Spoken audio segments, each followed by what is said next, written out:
Manish DJ Prayagraj.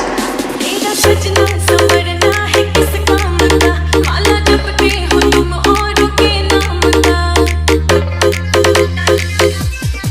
हम मेरा सजना संवरना है किस काम का, माला जपते हो तुम औरों के नाम का। बीवी हो तो बीवी की नजर होगी क्या।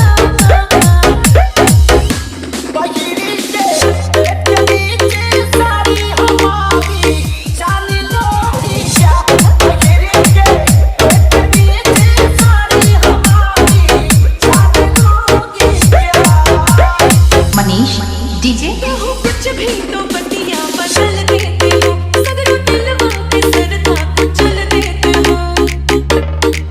बड़े सागर हो तुम लोग। हाँ कहो कुछ भी तो बतिया बदल देते हो, सगरों दिलवा के सरधा कुचल देते हो।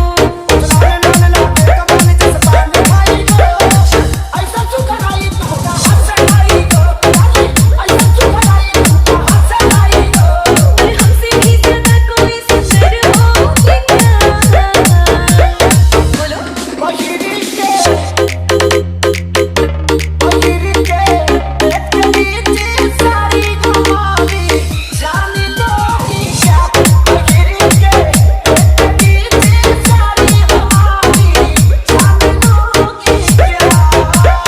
मनीष डीजे कभी बीवी को टाइम दिया तो करो, दिल के पतिया भी शेयर किया तो करो। हाँ कभी बीवी को टाइम दिया तो करो, दिल के पतिया भी शेयर किया तो करो।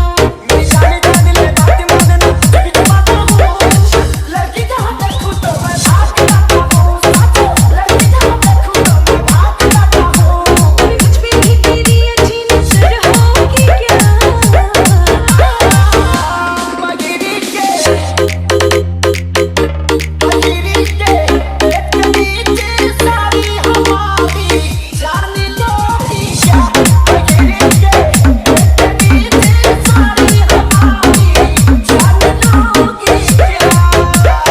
मनीष डीजे प्रयागराज।